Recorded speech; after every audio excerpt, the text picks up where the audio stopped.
Here's a very interesting clip from the recent debate between the Democrat Teresa Greenfield and the Republican incumbent Senator Joni Ernst. Watch this. So here's Miss Greenfield, who has been sued many times for shoddy workmanship, use of inferior materials in her businesses. She's been sued for breach of contract. She is a handpicked candidate from Nancy Pelosi 2 years ago when she couldn't make it on the ballot because of felony election fraud. She's someone who filed for bankruptcy, sticking it to Iowa businesses to the tune of $29 million. Senator Joni Ernst, proud you are so dishonest. You can go onto the internet. Shocking. You can see Just all shocking. of the documents. The documents are there, folks. Why on earth would we take someone that has this record of dishonesty and failed business leadership to the United States Senate? Now, the first thing to notice about it is the behavior of Joni Ernst. Republicans never used to talk this way.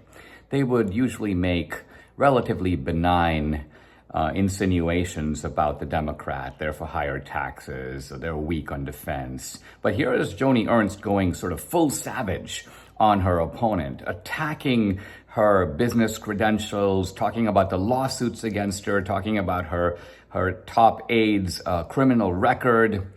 And this shows the way in which Republicans are learning from Trump. They're learning from Trump that attack is the best defense. They're learning that the other side is not as invulnerable as they make themselves out to be. That with the Democrats, as with the media, you have to charge at them. Don't even try to go above their heads. Try to go at their heads. And this is what Joni Ernst does to great effect. And the reason you know it's effective is look at the reaction of her opponent. She sort of is absolutely flabbergasted. She doesn't expect this. She's so used to the namby-pamby Republicans that she's waiting for some namby-pamby Republicanism, but she doesn't get that. What she gets is the rapier thrust, and she is into a kind of mode, and she doesn't know what to do. Now, this is not the ideal mode of American politics, I will concede, but it is the mode, the correct mode, when the other side has become gangsterized. Notice that the other side uses the ad hominem attack against us constantly, and they've been doing this for a while now. Their idea is that we're not just people who disagree with them. We're not well-motivated people who happen to be wrong. They don't have to educate us on the correct way of things. No, their idea is we're evil. We are racist.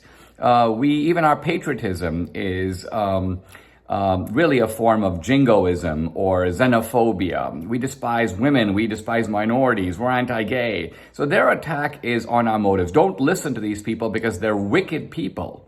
And even if they happen to be right, their motives are so corrupt that you don't want to be on their side anyway.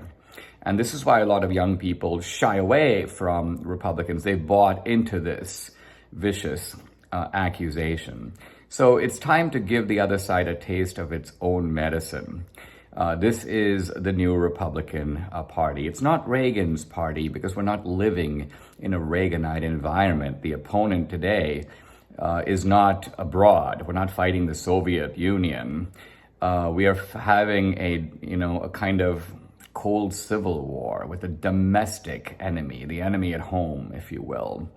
And this enemy fights ruthlessly, and we have to bring a kind of equal determination if we expect to win this fight.